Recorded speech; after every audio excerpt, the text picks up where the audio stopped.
Just Devang, let us know when we are live on the chat. Okay, great, lovely. Welcome this evening, all of you guys. We are doing a live after quite some time. We have been on the road. We're shooting a lot this time around, and rightly so, because it's that time of the year when you make that decision of where you will go as a B school student. And to make that choice, you actually go through a lot of resources. Probably Inside IM is one of those resources where you also land up in. And that's where we are today. We have kind of done this YouTube webinar for today for you to give a perspective of how you should be going about choosing the right preschool. And when we say right preschool, it doesn't fit for all. It's very subjective. It depends on a lot of things, and that probably is what we are going to discuss today with these two individuals who are sitting right in front of me, although in front of the screen.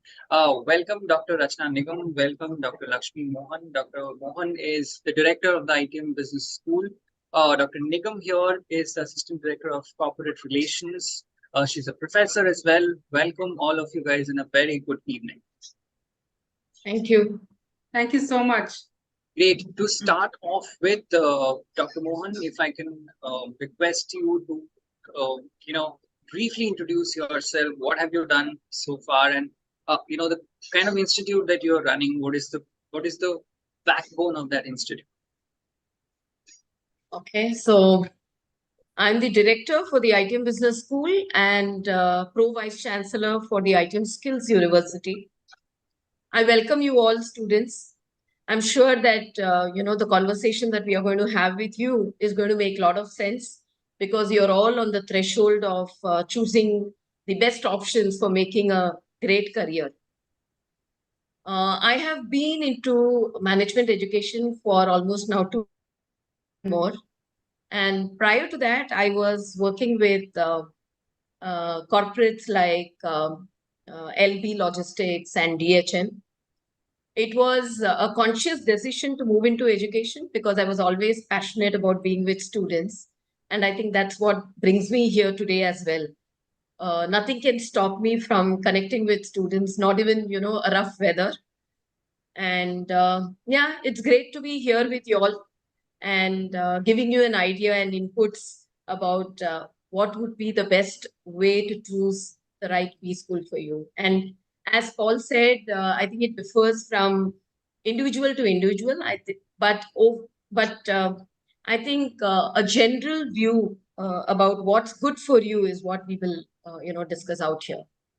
Absolutely. Thank you very much, Dr. Mohan. Again, as you said, although you're under the weather, you've decided to come here and talk to us. Thank you very much for that. Dr. Nigam, if you can give us a slight introduction of yourself so that they understand what is the other side that we're covering in this webinar as well. So good evening, everyone. Good evening, Paul. Good evening, students. I'm really delighted to be here and I have done my master's in HR and I have also done my PhD in talent management. So if you look at my educational background, you can understand that talent is something which is very close to my heart. And I'm a professor from HR and I have been leading the corporate relation piece for ITM Business School.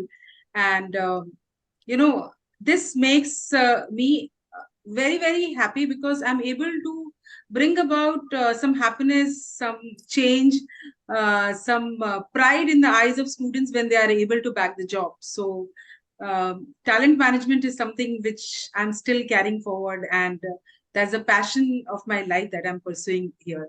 And by this webinar, we'll be able to tell students as to how they can make the right decision of choosing a B school. So I will not, waste any more time, Dr. Mohan, and I'm going to go straight into it, what we have promised our audience. If I have to ask you, what in your opinion distinguishes a decent private business school from others in today's competitive landscape? We know for a fact that there are over, correct me if I'm wrong, over 3,000 B schools in India, and all of them sort of claim that they are better than the other. What distinguishes them? What makes them better? What is the choice that I base my research upon? I think the most important and basic is accreditation. One must understand the legacy of the B school. What is the kind of accreditation that they possess? Is it AICT? Is it UGC?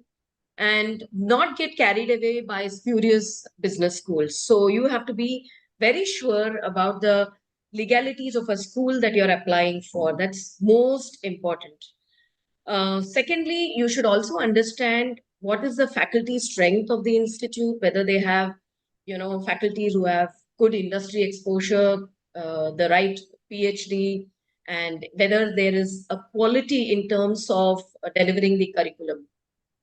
The third, I would say, is, bringing out an innovative curriculum. So, there are many conventional schools which will still be, carrying out the traditional curriculum, which is not important anymore and does not actually align to the industry, industry requirements. So it's Right. important to understand what kind of curriculum and whether the business school is innovative enough, whether they're able to come out with what is required in today's times. Um, then the other thing that's again important is whether the school, especially business schools, I would say, are able to provide those kind of career services, the career opportunities, because we business schools, align with industry to teach the students. So Mm. are we really able to connect the students to industry? Are we able to create that kind of career opportunities for the students? Is again another important parameter that the students have to consider. Right. Um, Another, again, I think this is very important, especially considering how we as a school, business school function. We believe in diversity. So we have students from across different states. And I feel one of the best learnings that comes for students is through this diversity. So you would have a student who is from Gujarat, another student from maybe somewhere in Assam. But what happens is when they get together, there is this acceptance, there is this adaptability, there is this respect for one another as individuals, which comes in. At the same time, there can also be diversity in terms of creating multidisciplinary approach in the educational institution, where we have, like for instance, even at ITM Business School, we have about 10 different specializations. So we cater to interests of the diverse population of students that we have on campus. So I think these are few important pointers that every student must look at when he is deciding to join a B school or applying for a B school. Right. So, Dr. Mohan, to sum it up, you said that it starts with seeing whether this B school is accredited or not, whether that B school is actually giving you the degree that you are actually paying the money for or not, and then you should get into the academics bit and the ROI part of it, where you actually get to know whether the money that you're spending is going to give you the returns at the end of it as well. And when we're talking about that, we're talking about Dr. Nigam, who takes care of this. How do you make sure that, as a B school, as a private B school, you reach out to the best kind of companies and people to make sure that they come on your campus and hire? Yeah. So, see, again, I would take lead from what Lakshmi ma'am said. Your presence matters the most, right? And what kind of legacy do you have behind you? So, we being a 33-year-old institution, we have a large alum network standing behind us, right? So, if you go to a Tata's, you go to a Birla's, you go to a Reliance, you find a mini ITM there.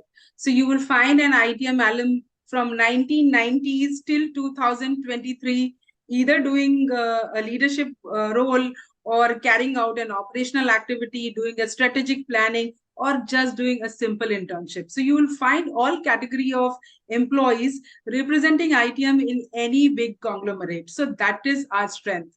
And over the years, since we have been there, we have had our presence from across India. As ma'am rightly said that we have our students from pan India. So not only from Mumbai, we have our alum working in each nook and corner of the country. So we get to connect with them on every avenues, whether it is about preparing our students or creating avenues for their placements. So this is one part of it. Another part of it is that we have a very strong team of corporate relations, right? We are multiple of us who are a part of the team with a strong background in B2B sales and corporate network relationship management. And this set of individuals constantly, touch base with the companies. They go across, conduct meeting, engage in thousands of corporate engagement activities. And this we have been doing over the year. And this leads to, culmination of various strong opportunity for our students, and which creates a career path for them from here onwards. Right, Dr. Nigam, from a student's perspective, how do I get to know about all this that you're talking about? So, for example, if I'm doing my research, right, how do I know that the institute has these qualities that you just mentioned? They have a very strong team to fall back on. They have people who, kind of work towards getting these companies on. So one is that anyone can research our website. We are present. They can always see our presence there. You can go and visit LinkedIn, and you can search thousands of ITM alumni working in various organizations. You search a company, you tag and you put a search for ITM, and you will get at least hundreds of them. So you put an ICICI Bank, you put ITM, and you will find so many students. You put an Axis Bank, you put ITM, you find so many of them. You put a Reliance Retail and ITM. So besides this, digital networking or professional networking sites, you can research about us at most of the places. You can also reach out to us through various helplines that are available, and you can actually verify these informations that you seek for. And I'm sure these students are great in doing their own homework before they reach out to us. So our presence is there, alumni base is there, corporates can vouch for us. So, these informations are readily available out in open space where students can do a research and find out about us. Also, is there a right way of going about it? So, for example, is there, should I look into the figures first? Should I actually look into the kind of roles that a particular school gives? And I'm talking about more from the perspective overall and not just ITM here. Which one should be preferred? Which one should be my, base on which I should do my research in your field? I think you should first look at the legacy of an institute, right? Second, you should look at the kind of corporate connect it has. And third, you should look at the kind of roles it offers, right?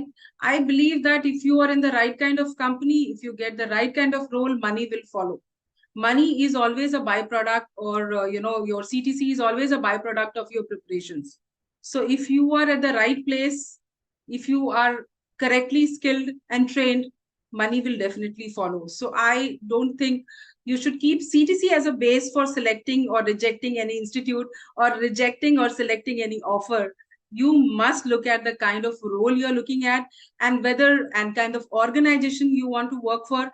And if you're getting these two, the money will follow. Great. Dr. Mohan, I'm going to come back to you.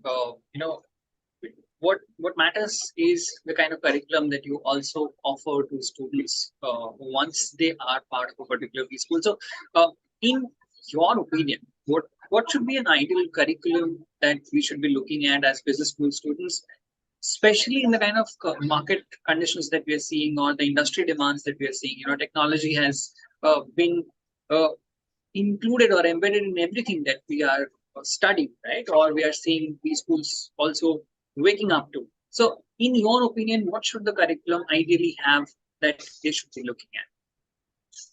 The curriculum has to be very progressive, and ITM has always been giving importance to, making the curriculum very innovative. And I think the name MBA iConnect, which we offer to the students, the I, it's got a lot of importance. So the I is the industry connect that we provide to the students.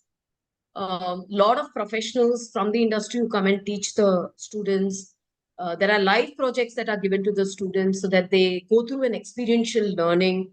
And then there is a connect in terms of also mentoring. So many a times we have our own alums from the industry who come down to mentor the students.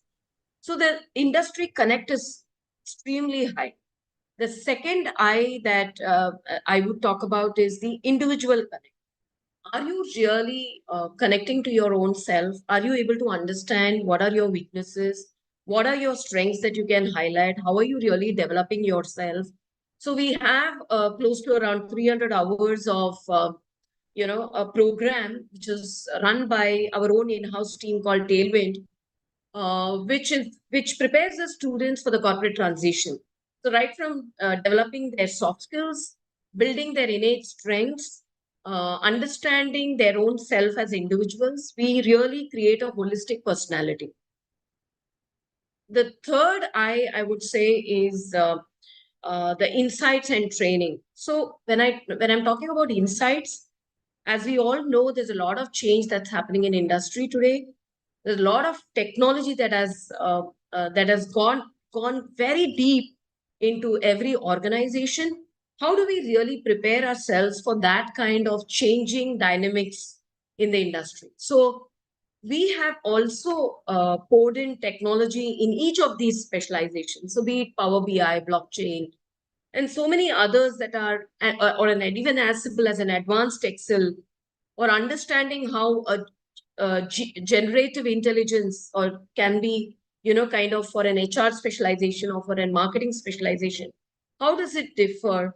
So much of technology infusion has come into the curriculum. The other thing that I want to mention, which is very pertinent, is getting industry people as your advisor for curating the curriculum, which again makes the alignment extremely strong. So when we have professionals from the industry for each of these specializations who are able to tell us what's best for the students and what makes the students placeable, and then you design the curriculum. I think that is what is important for every institution to keep in mind, that we progress just like the industry because we are creating our students for the industry. Another important point I want to make here is whether these B schools have a provision for students to build their own startups. So those entrepreneurship encouragement. So we have an e-cell, entrepreneurship cell at ITM. And this cell encourages the students to come out with their own ideas. In fact, the National Entrepreneurship Network awarded us as the best B school with maximum ideas for the startups. And this was just in 2022. We're really proud to say this because we believe that if the student, wishes to start something on his own, we try our best to pick up those ideas and help them to, fructify. In fact, there was this a bunch of 3 students who started something on the mental wellness, and this company's name was Say Hey. Uh, this company today has a funding of almost 1 crore and is doing extremely well. This was the company that was set up on campus in the year 2022. So I believe that, every school should be able to identify that spark in their students and should be able to kind of strengthen, those innate strengths that the students possess, and at the same time enable the student to diminish or, get rid of the weaknesses that they have.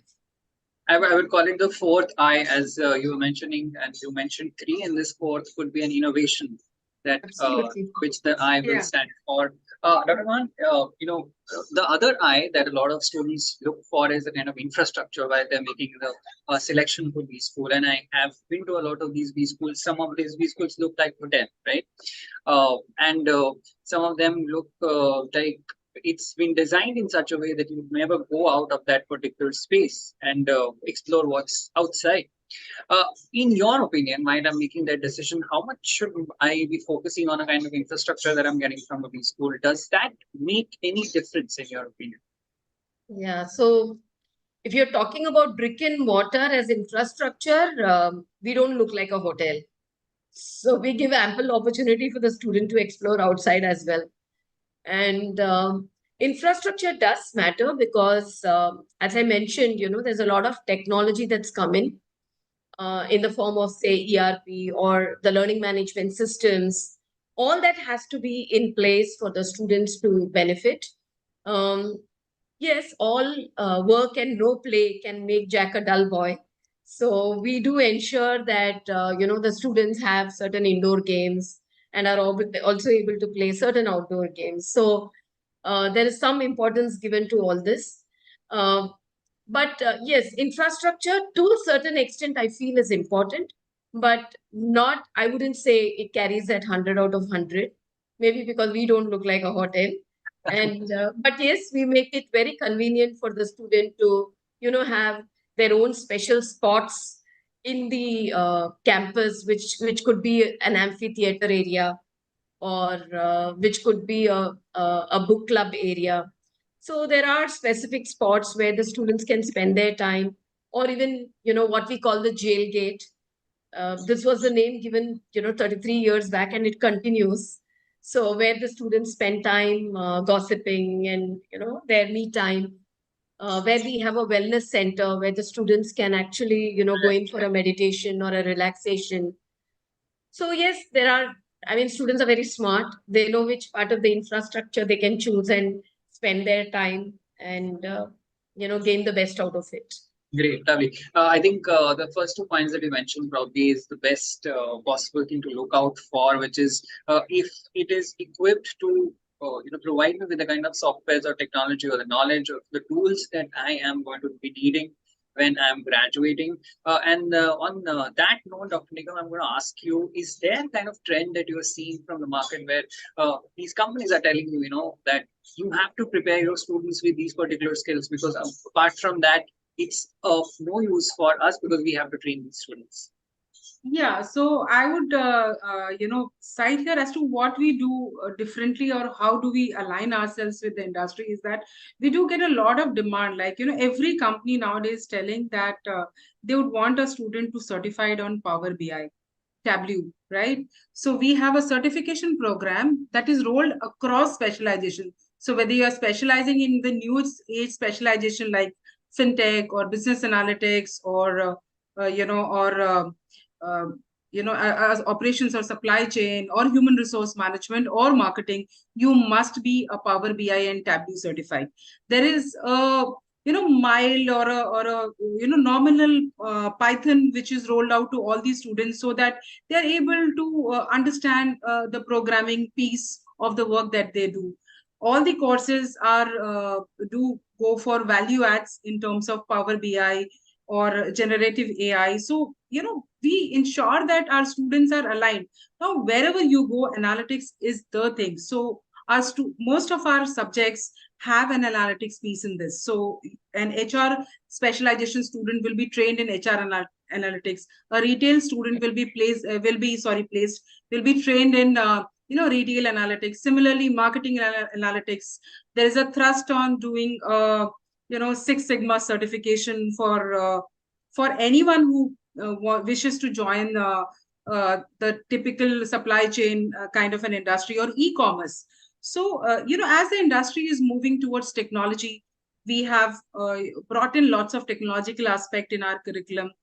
As industry is moving towards AI, so AI is a part of our curriculum, right? Since analytics is the buzzword, and there is no life at work without analytics. So our students are being trained. See, as ma'am was talking about our industry relevant training program, there the focus is right from communication skill, presentation skill, VBA, Excel, preparation for their corporate stint, not only in terms of these skills, also in terms of a total personality. So we have courses on career management, right, which prepares you on team building, leadership, remaining calm, handling stress, right? And these are something very, very unique of us. So we are a Heartful certified campus. Maybe we are the only campus that offers you a course which is a credit course on lifestyle management, and we put across our students through yoga classes. We tell them how to manage their health well, how to manage their stress well. So there's a well-rounded preparation. And if you look at industry, they're looking at those who can handle pressure. They're looking at those who can handle technology. They're looking at those who can, do analysis. And we are preparing those well-rounded individuals to cater to those industry needs. Great. Dr. Nigam, since you are an HR professional, you were an HR professional for the longest time in your life, and you mentioned about the role of analytics in the world of HR. For our audience, if you can give a perspective of how, in your opinion, from the time when you were learning HR, it has changed today. And if you also walk into a class now, what do you look for when you are teaching about OB or HR in general in a classroom?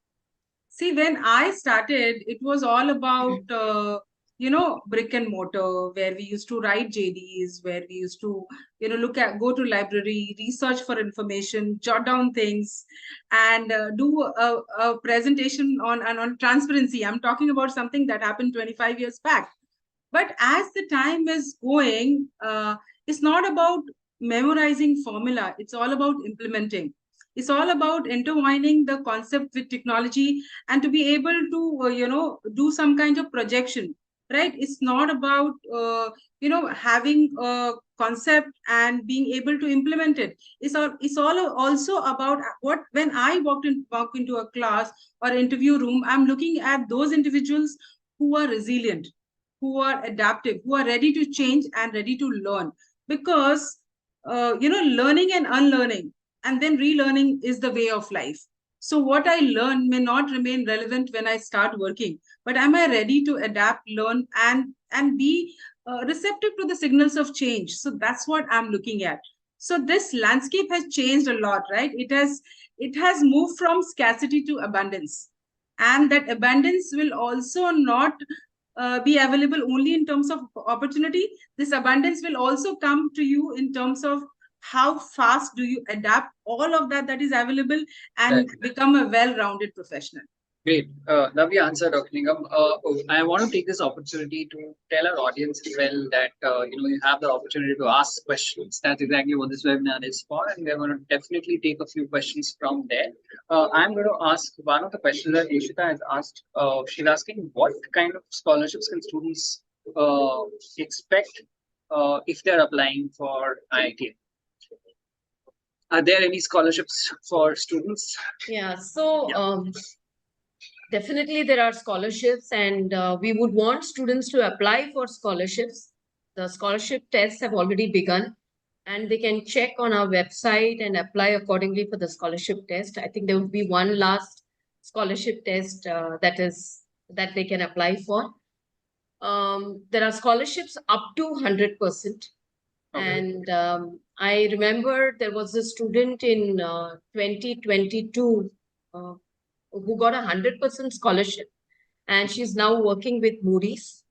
This girl's name is Anam, and she came to me very happy, stating that she has got everything out of the campus, the scholarship as well as the best opportunity. She was a finance student. And there are many such, I think, stories, success stories that I can, go on about students getting scholarship and at the same time making the best use of the opportunity that they have, in the form of various companies that come on campus and getting the best of placements. So I would, of course, want every student to apply for the scholarship, which can probably, get them up to the 100% waiver in their fees. Right. I think last year we have disbursed around close to 1.5 crores, and the same holds true this year too. Yeah. Right. Great. Dr. Mohan, we were talking about these students who probably get the opportunity to waive their fees off, and that probably sets them on the course of their education that they always wanted. There is a certain kind of a student who always fear or always feel that they are inferior from others with respect to the kind of sports that they have, with respect to the kind of academics that they have, or the kind of profiles that they come from. What do you want to tell these people, the block that they have in their minds while even before looking at different B schools and thinking that whether they'll get through or not? See, for ITM, it's always been a composite score. And I have never believed, or we as an institution have never believed, that an average student cannot make to the top.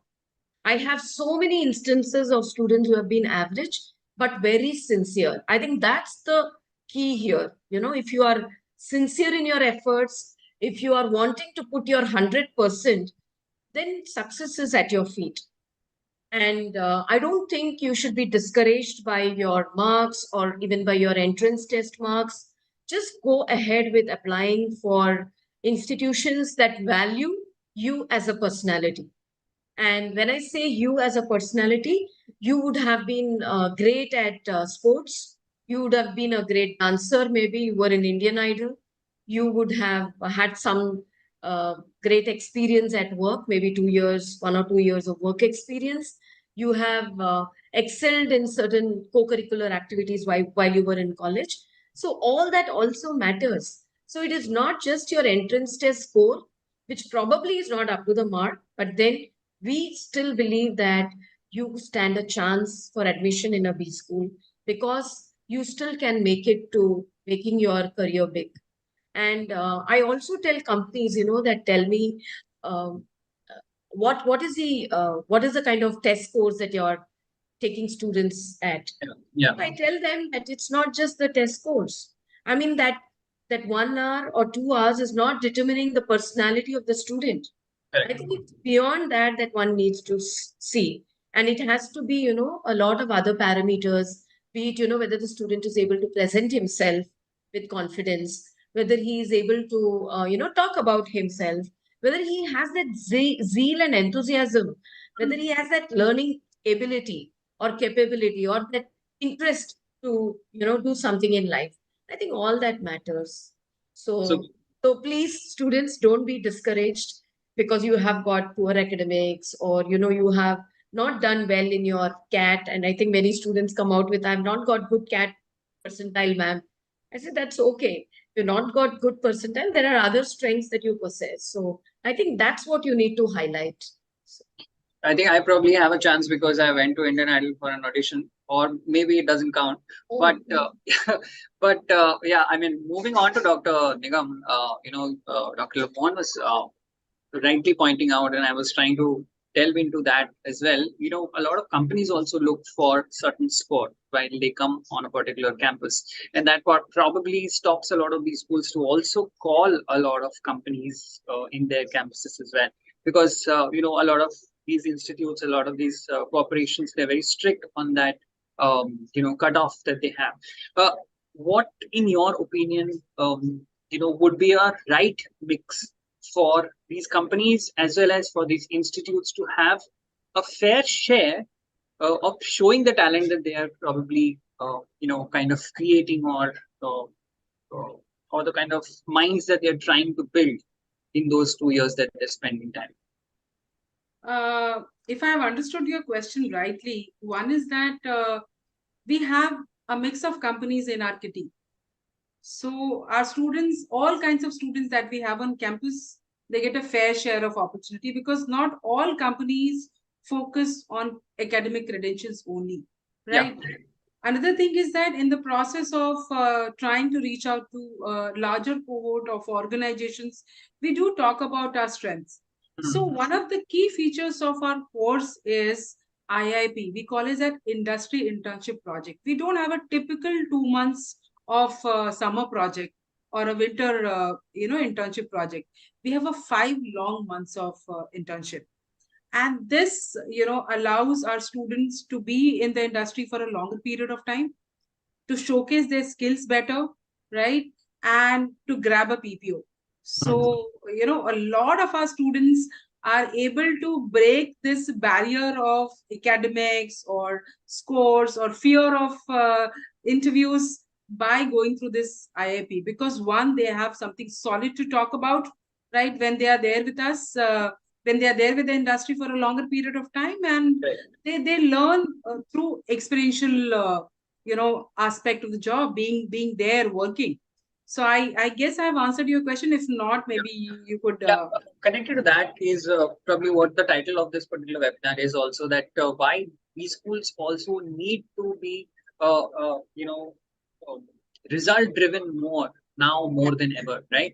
Yes. And it comes at a time when we're seeing global slowdown in terms of the market and economy that we're seeing. A lot of students are actually looking forward to spending these 2 years in these schools and then possibly getting into the market. in a time like this, what should a B school be thinking and kind of ideating to make certain changes to fit the bill right now for the students?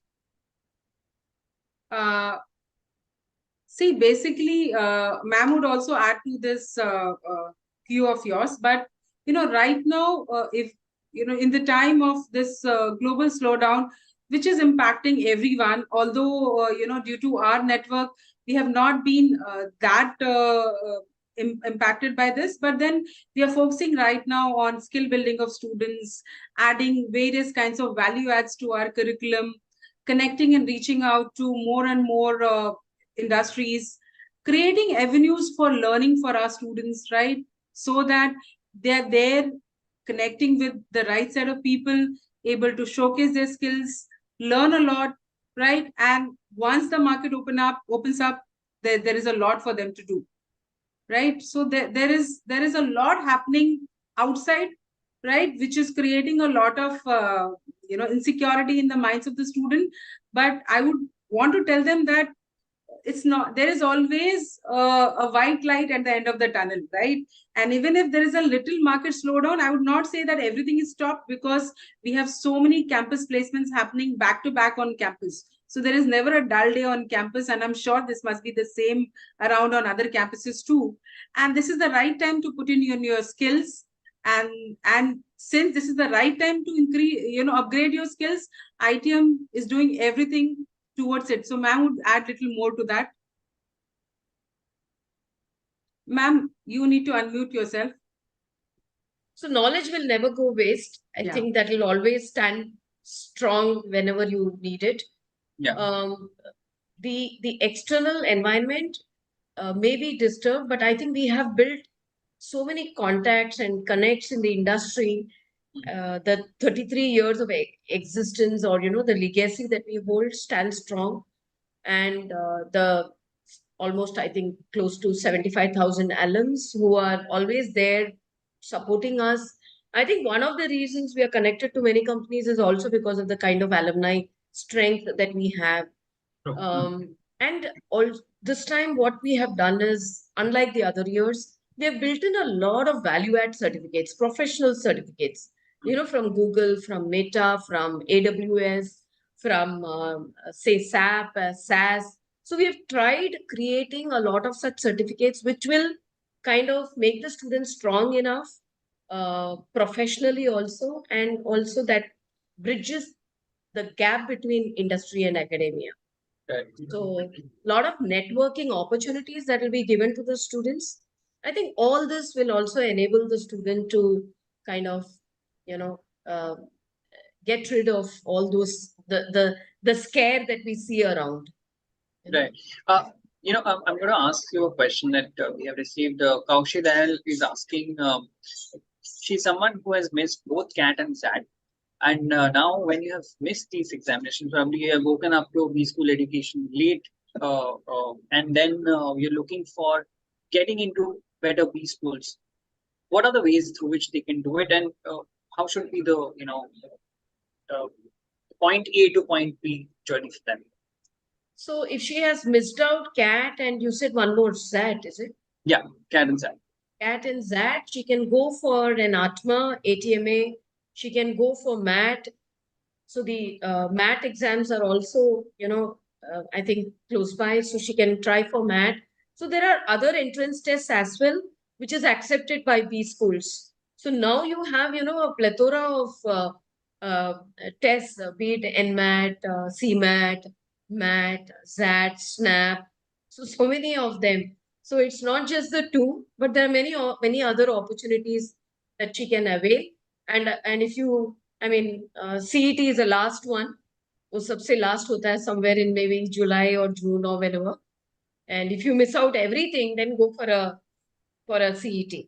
Though we will be we will start our classes before CET tests probably, because our classes begin from June 15th, and that's a trend that we have been observing every year. So this year too, we will start around June 15th. So before that, if there is any entrance test that you can take up, these test dates are announced. Keep a watch on them and appear for those tests. Right. Going back to where we have left, Dr. Nigam, we were talking about placements. We were talking about what will happen probably once they're done, and 2 years are passed from today. But if I may have to ask you about the placements that are happening now, because that's where the test is. That's where probably Dr. Nigam is waking up to every day and in the kind of challenges that she's facing. And you're not alone. Probably everybody is facing that challenge right now.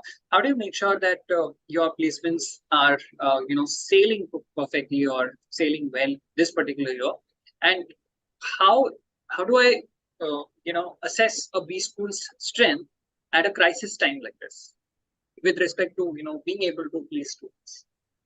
See, I would again maybe reiterate that placement is not the first thing that happens on campus. A lot of things happen in the background. So we organize for very many industry interactions. Like we have a CEO talk series. So CEOs come talk to our students. Some of the students find their mentors there, right? And they handhold them and us as well, right? We have leadership talk series where business leaders, business heads, owners, they come, they talk to us, they conduct workshops, they help us devise redesign our curriculum so that it suits their requirements, basically industry alignment. We do that.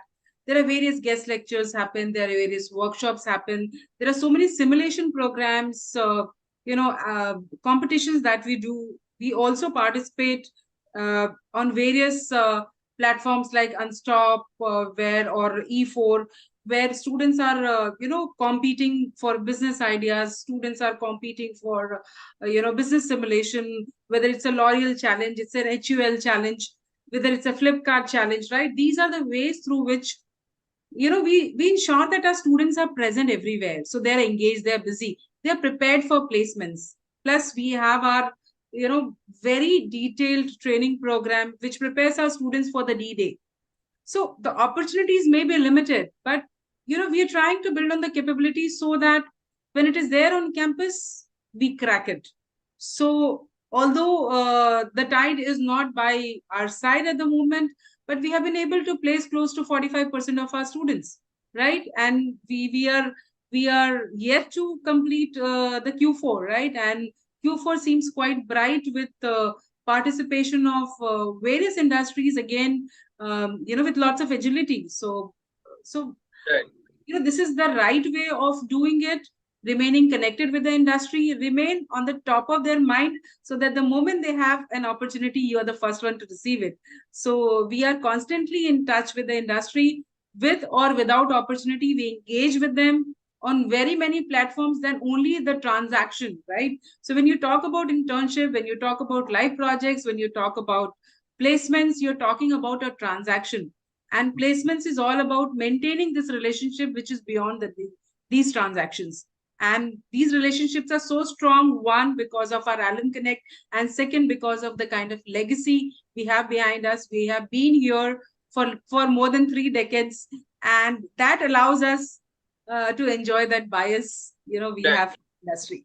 So if I may add here, if I may add here, we have always been between 96% to 100% placements.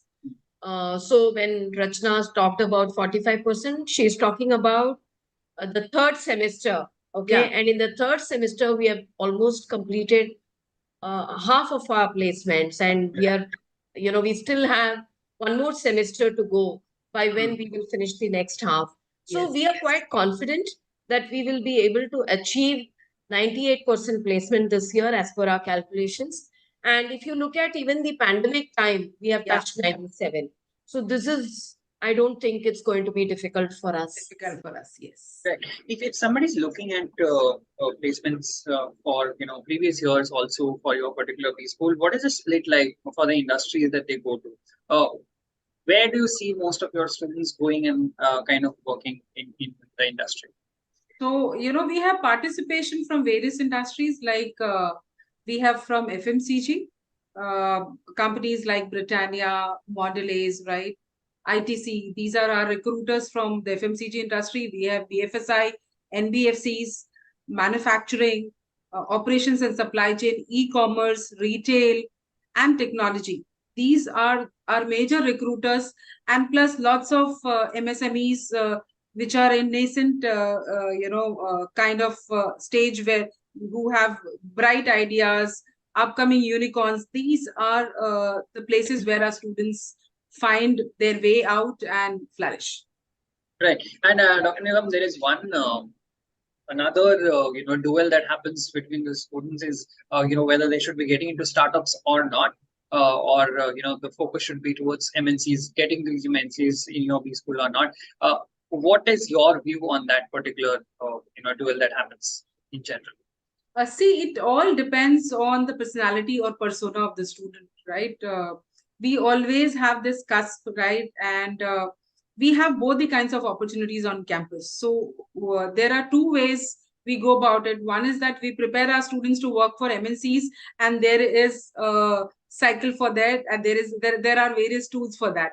And we also have another way by which we select a handful of students. We filter them out and prepare them for entrepreneurial journey. And these are the students, even though they don't start their own companies, they are the ones who are looking out for these startups where they can make their careers. But on a personal note, if you're looking at learning something out of the box, if you're learning at doing it all yourself at a very young age, working for startups is the thing. Because when you start your company, when you start your corporate journey in a very established organization, you get to do a piece of the thing, right? And you slowly move out, and then your journey will take its own time. Of course, you will be able to see things at a larger scale. But when you work in a startup, choice is yours. You will have all the kinds of opportunity, whether ITM or outside ITM, right? Any management institute will bring in organizations who are big, who are mid-sized startups, and it all depends on the choice of the students, their personality, and they should select based on what they are looking at. Right. Dr. Mohan, if I have to ask you, true meaning of ROI for you as somebody who is probably seeing a lot of students coming in and studying from your particular institute, not just one, but probably a lot of them.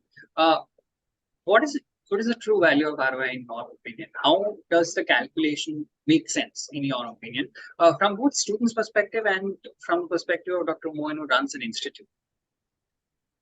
So, there's a very common question that the students ask me. Ma'am, what is my ROI? Then I tell them ROI is written on individual. What are you willing to give, to get the best?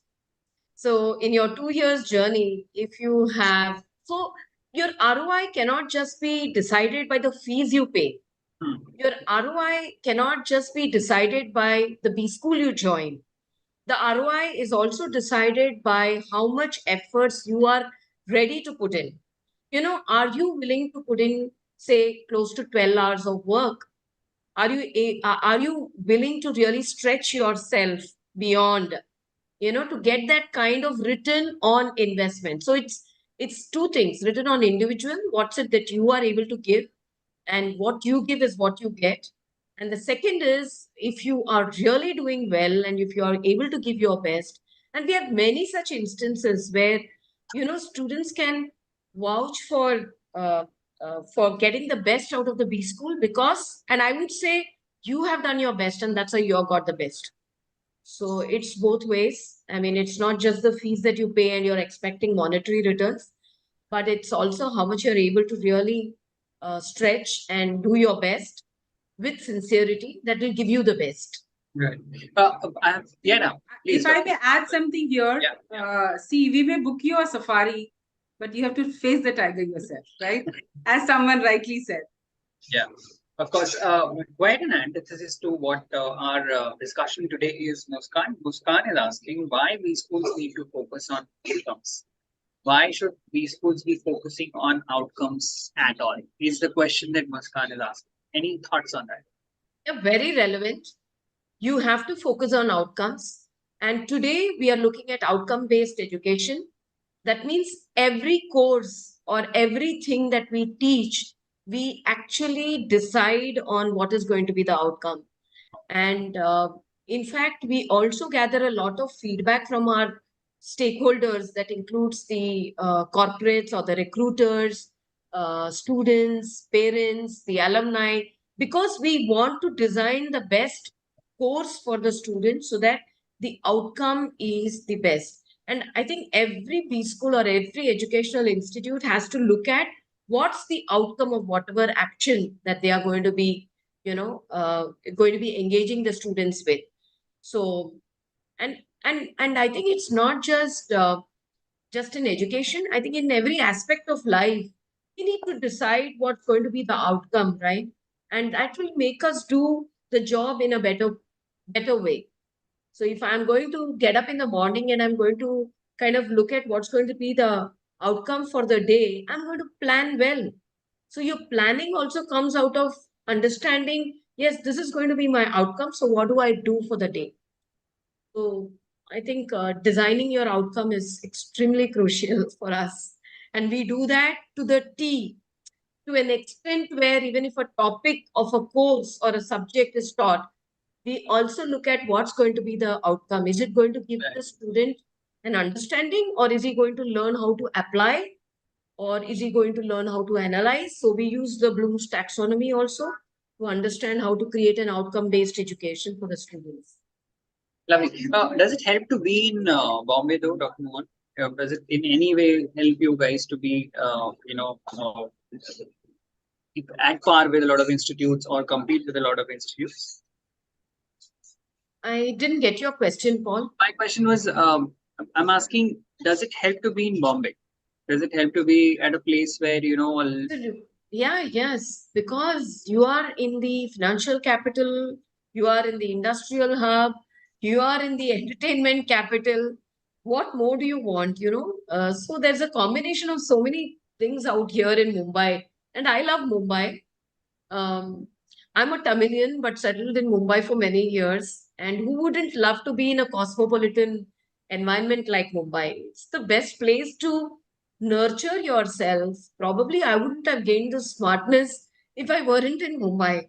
So you get to hobnob with, top professionals. You get to meet a lot of, you can do a lot of networking, be with so many associations, be it a Bombay Management Association or a Quality Council of India, the QCFI and so many others. I think that's an opportunity that Mumbai gives you. And one of the reasons probably why we have 70% of our students coming from different states to study in a place like Mumbai with us. And if you look at Kharghar and if you look at Kharghar about and connect or compare Kharghar to about 10, 15 years back, people would say ये जंगल था. तो हमने उसको मंगल बना दिया. It is our students who came from, small places, settled down here. So Kharghar is developed by, the ITMites. And it's today a satellite city. Navi Mumbai is a satellite city. One of the best places to stay, the kind of road connections and the progress that this township has made is really wonderful. So I would encourage students who are, in this platform listening to us, you get a chance to move out of your hometown, you must do it because you are developing yourself, you are nurturing yourself, and you must try this out. And now you have the Atal Setu as well. So yeah, congratulations to the students. Absolutely. Right. A couple of last questions that I want to ask both of you. Somebody is looking at these schools right now. So can you put it in a bullet point? See that, these are the must-haves. These are things that you cannot miss when you are making that decision. And let's just sum it in such a way where, who are these students who need an institute like ITM in your opinion? I would welcome all the students to be part of ITM. And any student, I think, who has that learnability, mujhe karna hai kuch, is welcome at ITM. And most important is, as I mentioned, accreditation, whether you are UGC approved or you are AICTE. So for ITM, it is UGC, ISHE, and we are part of the higher education, group. So I think all this is again important to see whether the degree that you will get can can be used if you're going abroad, or can be used for further studies, can be used for a PhD, and so on. So accreditation matters. If you don't get the degree from the right institution, then your degree may not have that validity. Yeah. Then of course, I mentioned about the faculty and the environment of the institute, the legacy that the institute holds, the kind of corporate connect that this institution has, the alumni, who actually speak volumes about what this institute is, because they would have, if you look at our alums, they have reached, the level of presidents and CXOs and CFOs, and, they are doing extremely well, many of them, because we started in the year 91. So 91 to today, I mean, they're in very, very senior positions. So I think all this matters. It is not just one or two things, but I think an overview of all these has a good research is important. And students are very great at it. हमें बताने की जरूरत ही नहीं है. That's They what will I do read. all things. So I think many years back, they would have had to be given this gyan. But aaj to, students are quite aware, and I'm happy that they're so tech savvy, so tech friendly. They can do their, research themselves. They will find out which 5 or 6 institutions they should apply for. They will not apply for just one, that is ITM. They will apply for 4, 5, and then they would take a call. So it's good. I mean, students are able to take their decisions, are independent, are quite modern in their approach. I think all that is really welcome for any institution like ours. And we would like to have students of this kind. Great. Dr. Nigam, anything from your end? Yeah, as ma'am rightly said, when you're looking at an institution, look at the legacy, right? When you look at the legacy, you understand that, what kind of history has gone in creating this institution, right? And that history talks volumes about, what you have done and what kind of footprints have you left behind. So the kind of alumni we have, the kind of courses that we offer, the kind of accreditations we have, as ma'am has rightly said, that your degree is like your family name, right? Your surname, and you can't possibly ever change it. You have to live with it. There is no exit option from here, and it's like your surname, right? And there is no chance you can change it. So do your research, understand, whether it is suitable for your present, whether it is suitable for your future, whether it will help you to become employable, whether it will help you to get a job, and then it will also help you to work in that job comfortably, right? Will it help you to progress further in life? Because you're going to live with this possible degree till the time you live on this earth, right? So the choice of an institution and the degree that comes along with it has to be a very sensible one, because it is going to be forever. And Paul, I must also mention here that we have transitioned from an institution to a university. Yeah. And that doesn't happen with all the institutions. It happens because of the kind of education legacy that you have carried with you. So today we are ITM Skills University. We offer an MBA program. I would say an MBA iConnect program, because again, it's very unique in terms of, creating the right business school program. And yes, all this has only happened because we have been a very innovative institution, and we have always looked at what is important for students. Making it a more student-centric approach has always been our aim and ambition. Absolutely.